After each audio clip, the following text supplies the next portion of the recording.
दो तरह से निकलता है।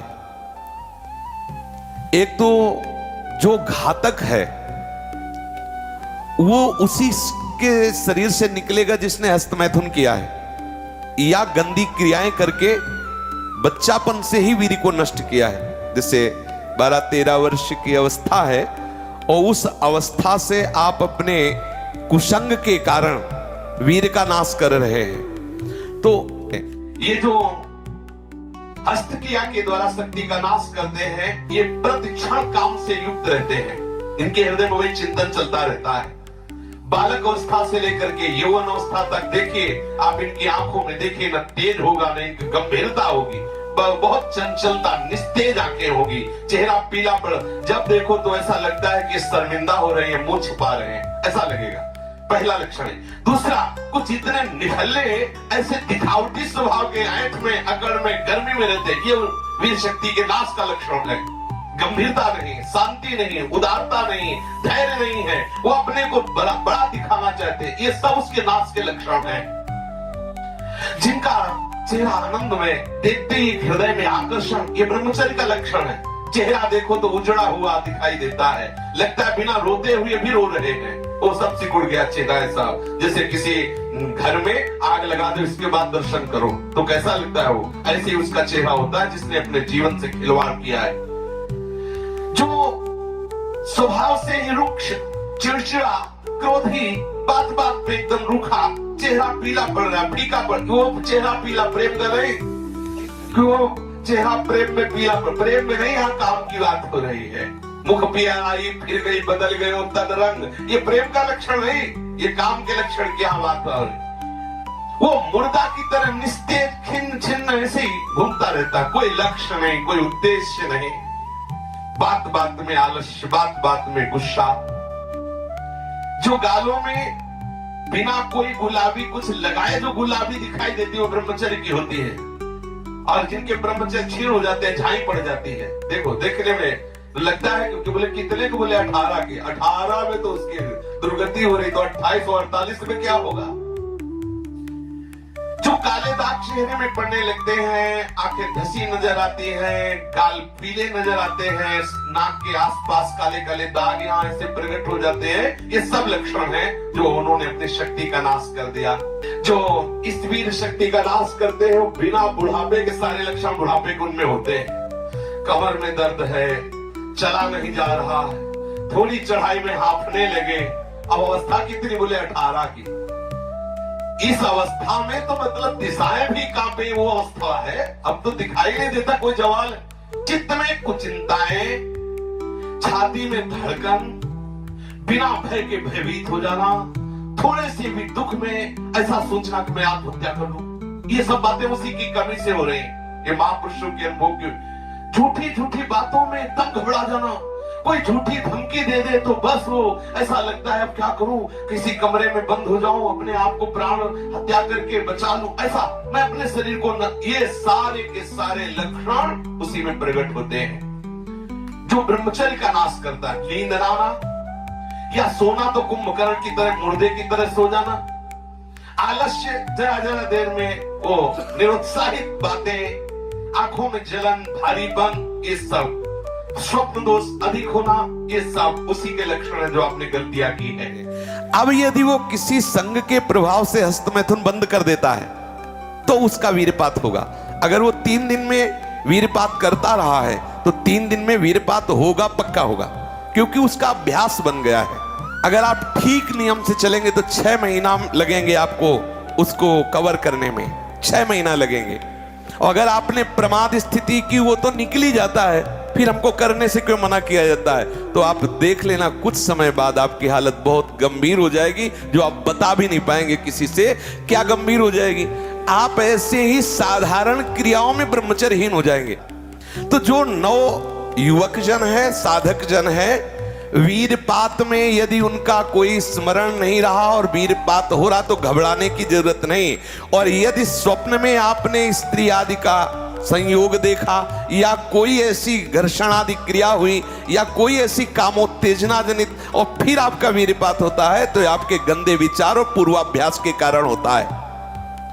ये बहुत ही गंदी बीमारी है जो आपको अंदर ही अंदर खोखला करती जाएगी। पहली बात, इस स्वप्न दोष से निकलने के लिए हस्त मैथुन को पूर्णतया बंद कर दिया जाए।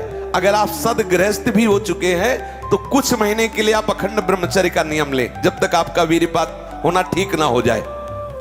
आप वो हानिकारक जो कामोत्तेजना बढ़ाने वाले भोजन हैं उनको छोड़िए, जैसे अत्यधिक नमक, बहुत कड़वी लाल मिर्च, और जैसे बहुत ही वो मीट मसाला आदि जो बहुत ही कड़वा तीखा, ऐसा गरम मसाला, और बिल्कुल गर्मा गर्म भोजन। ये आपके स्वप्न दोष के ठीक होने की बात है।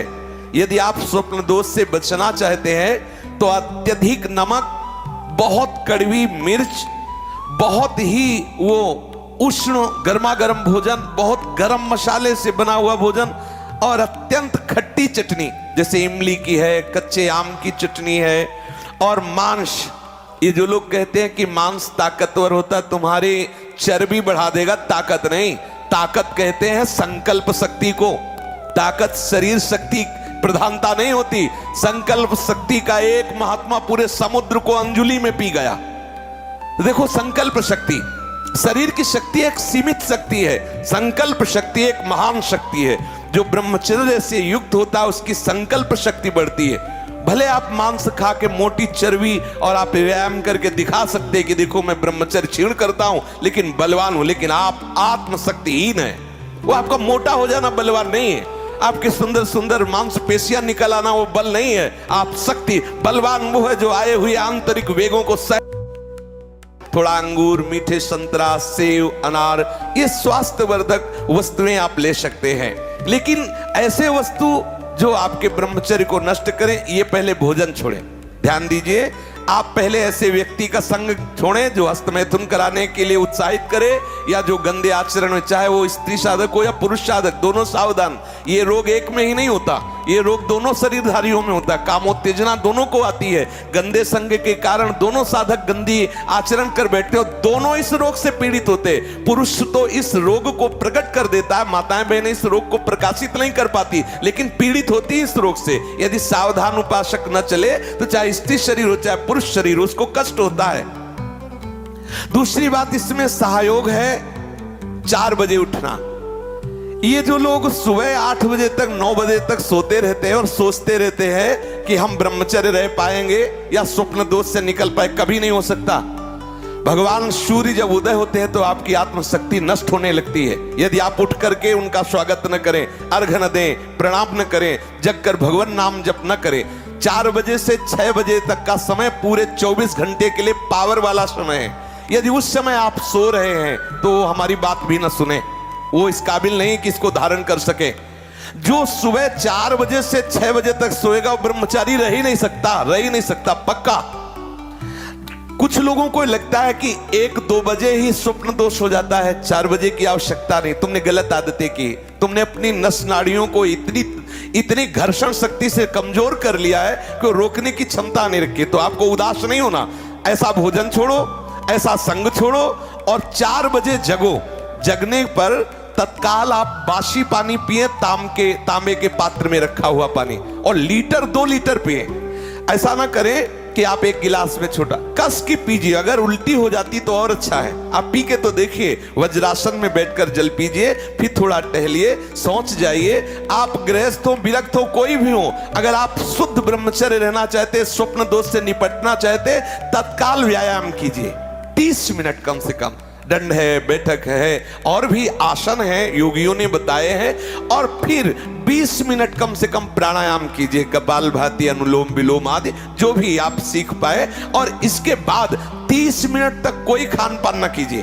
प्राणायाम व्यायाम के 30 मिनट तक ना आप चाय पीजिए ना पानी। चाय तो बड़े बूढ़ों की बात है, आपका शरीर रोगी हो तो चाय की जरूरत क्या है। ब्रह्मचारी अपने आप में इतना चाय होता है कि उसे जरूरत ही नहीं दूसरे किसी गर्म पदार्थ पाने की।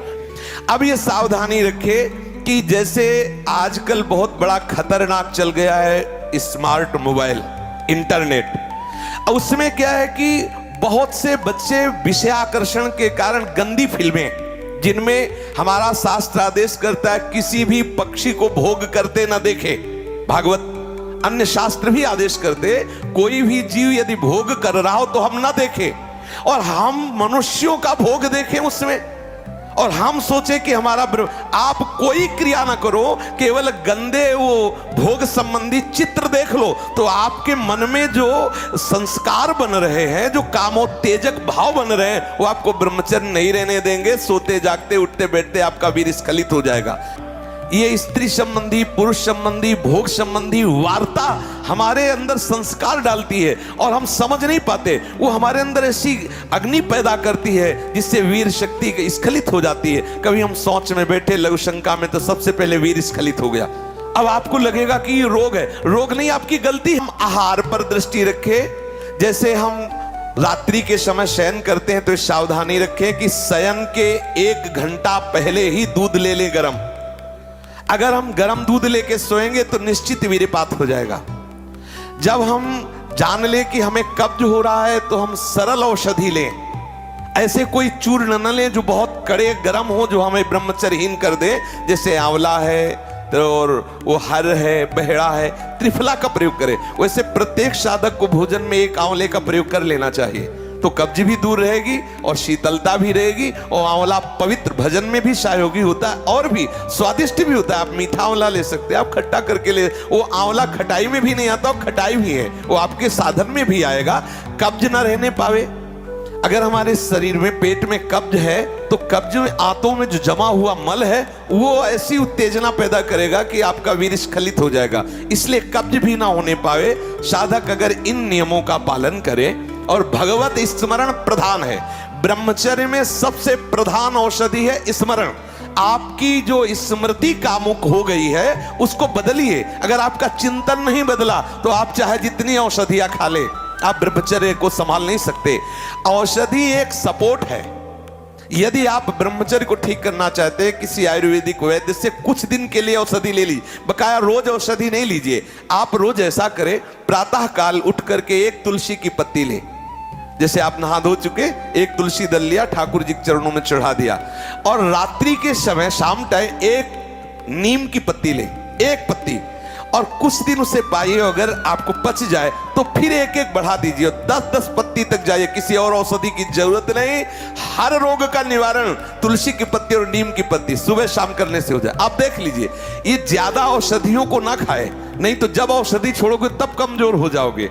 अगर आप बहुत हालत खराब है तो आयुर्वेदिक कुछ ऐसी औषधियां कई महात्माओं ने निकाली है जो आपकी वीर्य को पुष्ट करती है, उनको सहयोग के लिए ले ले। और बकाया चिंतन बदले, कुसंग का त्याग करे, भोजन सात्विक रखे और नींद भर ही सोए। ज्यादा नहीं कि प्रमाद स्थिति में पड़े रहोगे तो फिर भी ब्रह्मचर्य हानि की संभावना है। नींद भर सोए, प्रातःकालीन वेला पर जग जाए, प्राणायाम व्यायाम करे तो निश्चित इस पर विजय प्राप्त। ऐसे ऐसे साधक हैं कि 10-10 वर्ष हो गए स्वप्न दोष नहीं हुआ, 10-10 वर्ष हो गए स्वप्न दोष ही नहीं हुआ। ऐसे भी उपासक है हमारे पास है, अपने पास है, 10 वर्ष हो गए स्वप्न दोष ही नहीं हुआ। तो क्या है, उन्होंने संयम किया, वीर जो है स्थगित हो गया, परिपक्व हो गया, धीरे धीरे ऊर्ध्वगामी होने लगता है। आप कभी घबराए नहीं साधक, सावधानी पूर्वक ये जो बातें बताई गई अपने जीवन में उतारे। चाहे गृहस्थ हो चाहे विरक्त, वीर ही अमृत है, वीर त्याग ही मृत्यु है, इतना समझ ले। श्री राधा।